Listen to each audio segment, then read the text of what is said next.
Sir मैं आपसे ये क्वेश्चन पूछना चाहती हूँ कि जिस सब्जेक्ट में मुझे ज़्यादा मेहनत करने की ज़रूरत है उसका फोकस ना करके प्री बोर्ड में कैसे बेहतर परफॉर्म करने के लिए उसका भी प्रेशर होता है। हम कैसे अपनी पढ़ाई में संतुलन बनाएं? ये सबके लिए चिंता का विषय है। पहले क्वार्टर में कुछ विषयों में अच्छा करते हैं, दूसरे क्वार्टर में कुछ विषयों में अच्छा करते हैं, और फिर हमको लगता है कि अब क्या करूं, मैं ये करूं कि वो करूं। हमें भीतर के विद्यार्थी को हमेशा चैतन्य युक्त रखना चाहिए। शिक्षा ये मजबूरी नहीं होनी चाहिए, शिक्षा ये बोझ नहीं होना चाहिए। हमारा टोटल इन्वॉल्वमेंट चाहिए, टोटल इन्वॉल्वमेंट। अगर टोटल इन्वॉल्वमेंट नहीं है तो फिर आधी अधूरी शिक्षा वो जीवन को कहीं सफल नहीं बना ले देती। ये जो बीमारी आ गई है, मार्क्स मार्क्स मार्क्स, मुझे बता दीजिए जो पिछले साल बोर्ड में 1 से 10 नंबर जो लाए हैं, आपको किसी को नाम याद है क्या? बहुत मुश्किल से याद होगा जी। इतना ही नहीं, आप 1 महीने के बाद पूछोगे कि भाई ये अखबार में इनकी फोटो छपी थी, इनके नाम आए थे, वाहवाही हुई थी, फिर भी हम उतना उनको भी याद नहीं रखते। उस स्कूल के बच्चों को भी पता होगा कि उनके स्कूल में इतना नंबर आए थे। इसका मतलब इन सब चीजों का कितना महत्व है। कुछ समय के लिए याद, कुछ समय के लिए होता यस सर, यस, उससे ज्यादा तो होता नहीं है। और इसलिए हम अपने मन को नंबर मार्क्स उससे जोड़ने के बजाय मेरे जीवन कहां पहुंचा, और उसके लिए लगातार अपने आप को कसते रहना चाहिए, कसौटी करते रहे खुद की। क्लासरूम में नहीं, एग्जामिनेशन रूम में नहीं, खुद को कसते रहना चाहिए। मेरा आपसे ये प्रश्न है कि जैसे हम पढ़ाई करते हैं उस समय पे हमें इधर उधर के बहुत सारे ख्याल आते हैं तो हम फोकस नहीं कर पाते, तो उस समय पे अपने आप को शांत कैसे रखें? क्योंकि हम पढ़ तो लेते हैं लेकिन बहुत जल्दी भूल जाते हैं।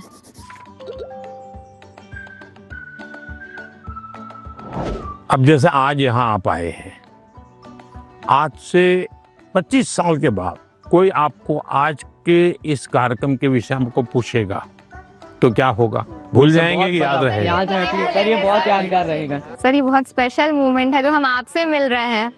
नहीं, स्पेशल ऐसा नहीं है, आप स्वयं इन्वॉल्व है कि भाई हम घर से जब निकले होंगे ना, तब दिमाग में दिल्ली, पीएम के घर, यानी घर में भी फोन कर भी किया होगा तो ये नहीं क्या होगा ठंड कितनी है ना, अब अरे कल जा रहा हूँ, सुबह जाना है। इसका मतलब आप पूरी तरह इसमें इन्वॉल्व है कि नहीं है? Yes sir. इसी के कारण आपको 20 साल 25 साल के बाद भी यहाँ की हर चीज याद रहेगी। Yes sir. दूसरा, याद तब रहता है जब आप मौका देख करके दोस्तों से शेयर करते हो। आप अपने क्लास में अपने से जो कम होशियार जो स्टूडेंट है, ऐसे 1-2 को दोस्त बनाए और फिर उसको कहोगे मैं तुम्हें सिखाता। अपने से ऊपर का जो स्टूडेंट है, हमसे ज्यादा होशियार है, उसको कहो भाई 5-10 मिनट मेरे साथ बैठो, मुझे बताओ मैं ये सोच रहा हूँ ठीक है क्या, तुम करेक्ट करो, तो हमें डबल फायदा होगा। Yes sir. जब हम उनका भी ओपिनियन लेते हैं, हाँ, फिर हमें और थॉट्स आते हैं कि इसमें और क्या हो सकता है। तो इससे फायदा होता है, जी सर। नए नए आइडिया आते हैं, जी सर। तो आपका मन एकदम खुल जाता। जब मैंने उनसे क्वेश्चन पूछा, मैंने डायरेक्ट इंटरेक्ट किया उनसे और उन्होंने मुझे सेटिस्फैक्टरी आंसर दिया, तब ऐसा लग रहा था कि we are living our dream. क्योंकि यहाँ आना सबके उसमें नहीं रहता, सबकी किस्मत में नहीं रहता। So I am feeling that I am very fortunate. Sir Sat Shri अकाल। सत श्री अकाल। मेरा नाम एकम कौर है, मैं पंजाब से आई और मेरा आपसे ये प्रश्न है कि जो 12वीं कक्षा के स्टूडेंट्स होते हैं वो अपने बोर्ड्स के एग्जाम के साथ जो कंपटीशन एग्जाम्स होते हैं उसकी भी तैयारी करते हैं। क्या ये सही है? क्योंकि क्या उन दोनों एग्जाम्स के जो एग्जामिनेशन पैटर्न होता है वो बहुत अलग होता है और वो एग्जाम्स आते भी सेम टाइम पे हैं। ये चिंता आपकी सही है। एक ही समय में दो मान लीजिए क्रिकेट का खेल खेल रहा है, उसी समय उसको फुटबॉल का भी मैच में जाना है तो उसको लगता है कि मैं क्रिकेट के लिए मेहनत करूं कि फुटबॉल के लिए। Yes sir. मेरा आग्रह रहेगा तो आपको पहली प्रायोरिटी 12th को देनी पड़ेगी। लेकिन अगर हमने एक विद्यार्थी के रूप में जो मेरे उम्र से मेरे क्लास से जुड़े हुए सिलेबस को आत्मसात किया है तो कॉम्पिटिटिव एग्जाम उसके लिए अलग मेहनत नहीं करनी पड़ेगी। Yes sir. ये बाय प्रोडक्ट होगा। कुछ माँ बाप को क्या रहता है, इस उम्र से पहले ये हो जाना चाहिए। Yes sir. तो मैं माँ बाप से कहूंगा उनकी क्षमता, योग्यता, रुचि के अनुसार कि बच्चों को खिलने दो।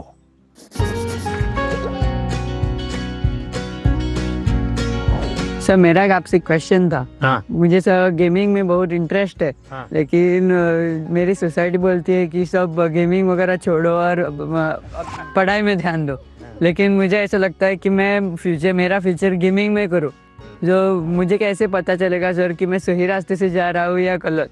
माँ बाप का नेचर कैसा होता है, पहले डांटते रहते मत करो मत करो मत। Yes sir. लेकिन फिर भी आप चुपचाप करते रहते और मान लीजिए आपने मेडल ले लिया तो क्या करेंगे? खुश हो जाएंगे। वो पूरे मोहल्ले में जाएंगे, देखिए मेरे बेटे ने किया, मेरे बेटे ने किया, मेरे बेटे ने किया। तो आपका सक्सेस उनका सम्मान बन जाता है। Yes sir. फिर वो आपके साथ जुड़ जाते हैं।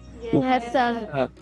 भारत के अंदर इतनी कथा कहानियां, आप कभी सोचे हैं कि पंचतंत्र पर मैं गेम बनाऊं, मैं गेम क्रिएटर बनूं?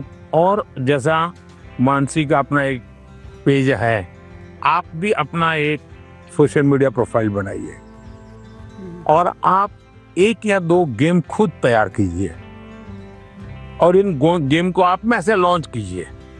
तो आपके घर के लोगों को लगेगा अरे देखो इतना छोटा है, 10,000 इसके फॉलोअर खेलते हैं, 20,000 खेलते हैं। तो घर के लोग फिर आइडिया देना शुरू करेंगे, देखो ये हनुमान जी वाली वो कथा है ना, तुम उस पर गेम बनाओ, देखो कैसे हैं। फिर कहेंगे अभिमन्यु वाली वो घटना है, गेम बनाओ कैसे अभिमन्यु बाहर निकलेगा। तो आपको नए नए आइडियाज आएंगे। और इसलिए गेमिंग में आपकी रुचि है, अच्छी चीज है, आप कभी भी संकोच मत कीजिए। लेकिन टाइम पास और डेटा सस्ता है भारत में, टेक्नोलॉजी बहुत महंगी नहीं है, तो बस लगे रहो। ऐसे ही मस्ती के लिए खेलना ऐसा नहीं। जो जुआ चलता है ना, या वो हमें देश में होने नहीं देना है। मैंने अभी कानून बनाया कि जो जुआ खेलते हैं, गेम में पैसे लगाते हैं, वो बर्बादी है। Yes sir. उसको नहीं होने देना। लेकिन गेमिंग एक स्किल है और उसमें स्पीड भी होती है, बहुत स्पीड होती है। यस, आपकी इतनी अलर्टनेस है, एक प्रकार से स्वयं के डेवलपमेंट के लिए भी वो एक अच्छा प्रकार है। लेकिन बेस्ट क्वालिटी की गेम ढूंढ करके अपनी एक्सपर्टाइज पाने का प्रयास करना चाहिए। करेंगे? Yes sir. पीएम के रेजिडेंस पे आके तो बहुत एक्साइटिंग चीज थी मेरे लिए। फ्रेंडली बात कर रहे थे, वो हमसे अच्छे से क्वेश्चन जान के ले रहे थे और हमारे को अच्छा वाला आंसर दे रहे थे। नमस्ते सर। नमस्ते। सर हमें ना पहले एग्जाम से स्ट्रेस होता था, बहुत चिंता होती थी, और ये बुक पढ़ के हमने हमारी चिंता को भगा दिया है। इसी के लिए हमने सबने कोट लिखे हैं। I used to be scared of exam, but now it is my friend Maitri in Gujarati। मतलब पहले जो था ना, हमें बाकी को देखने में डर लगता था कि भाई वो कैसे पढ़ रहा है, वो कैसे पढ़ रहा है। लेकिन एग्जाम वॉरियर पढ़ने के बाद याद आया कि मेरा टेक्निक जो है वो सबसे डिफरेंट है और मेरा टेक्निक मुझ में ही काम करेगा। Sir I used to be scared of discipline but not, I don't have any fear. Sir मैंने लिखा है I use to be scared of time management but it is my friend now. Sir मैं बचपन से मतलब मुझे हमेशा घर वाले, स्कूल वाले, दोस्त, मतलब मैंने हमेशा टाइम मैनेजमेंट में ही स्ट्रगल किया है। मुझे हर कोई बोलता है हर काम जल्दी कर, तो टैलेंटेड है, तुझे आइडियाज आते हैं, बट तो टाइम पे नहीं करती है, वही तेरा सबसे बड़ा प्रॉब्लम है। तो सब मैंने एग्जाम वेरियर से सीखा है। मैं रोज सुबह जल्दी उठूंगी। मैं एक सिंपल और रास्ता बताता हूँ।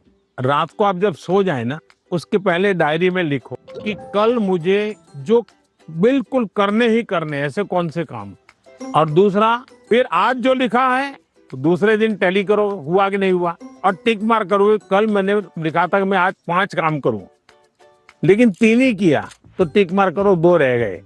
फिर सोचो 2 कौन रह गए। मैंने दोस्तों के साथ फोन पे ज्यादा बात कर ली। एक टीवी सीरियल था तो मैं 30 मिनट उसमें लगा दिया। तो आपको खुद को लगेगा हाँ ये मैं समय बचा सकता। कभी कभी क्या होता है, हमें पता ही नहीं होता है कि हम समय कैसे बर्बाद करते हैं। जीवन में अगर टाइम मैनेजमेंट सीख ली और समय का प्रोडक्टिव यूज सीख लिया, तो आप देखिए आप कभी भी प्रेशर नहीं लगेगा, थकान नहीं लगेगी। अब जैसे मैं हूं, इतने सारे काम होते हैं, लेकिन मुझे टेंशन नहीं है, क्योंकि मुझे बहुत पहले से ही एक प्रकार से समय का सही उपयोग करने की आदत बन गई। I used to think the Max is the ghost, but now I am the ghost. मेरे बचपन पे मैक्स को देखकर इतना डरा कि वो जैसे भूत, पर अब मैं इतना नजदीक आ गया हूँ कि अब मैक्स को छोड़कर नहीं रह पाता। अच्छा, इतना बड़ा चेंज आया। आपने वैदिक मैथमेटिक्स देखा है? नहीं। ऑनलाइन वैदिक मैथमेटिक्स के क्लास चलते हैं, क्योंकि वो जादू के खेल की तरह, अगर थोड़ा उसमें रुचि लेंगे तो आपको बहुत मजा आएगा, और अपने दोस्तों को भी मैथ्स के उस प्रकार के गेम दिखा सकते हो, तो आपकी रुचि और बढ़ जाएगी। Yes sir, I used to be scared of exams, but it is my friend now. Exam जब डेट शीट आए तो बहुत डर लगता था कि अब एग्जाम में क्या होगा। ये फिर ये एग्जाम वॉरियर बुक का आपकी इसका पहला मंत्र ये कि परीक्षा को हमें उत्साह या उमंग की तरह लेना चाहिए, उत्सव की तरह लेना चाहिए। आपकी पढ़ के उससे मेरे को काफी मोटिवेशन मिला। कभी कभी आपको जो समस्याएं आती है ना, वो घर में से ही आती है। तो जो चीज इसमें से आपको काम आई है, वो चीजें उनके काम भी आएगी। कम से कम आपके परिवार के जो बड़े लोग हैं ना, उनके साथ परीक्षा पे चर्चा पढ़ने के लिए कहिए, उसकी चर्चा कीजिए। Yes sir. और कोई मंत्र है तो खास लाइन करके बताइए, देखिए ये पीएम ने ये कहा है, तुम पढ़ो। सर मेरी मम्मी ने सारे मंत्र पढ़े और मम्मी बहुत खुश हुई। देखिए आपकी ताकत बढ़ गई। I used to be Scared of low marks, but now it is my friend. So पहले ऐसा था कि मतलब हमें लगता था कि मार्क्स ही सब कुछ है। एग्जाम्स के बाद हमारे मार्क्स कम आते थे, तो ऐसा लगता था कि अभी मतलब सब कुछ एंड हो गया। पर जब हमने बुक पढ़ा तो मतलब आपने जिस लिखा था, एग्जाम सिर्फ एक लाइफ का प्रिपरेशन है, और आपने हमें डॉक्टर APJ अब्दुल कलाम का एग्जाम्पल दिया। हाँ, याद है आपको। मतलब उन्होंने फेलियर किया, पर अगर वो फिर अगर ट्राई नहीं करते तो हम लोगों को मतलब मिसाइल मैन ऑफ इंडिया नहीं मिलता।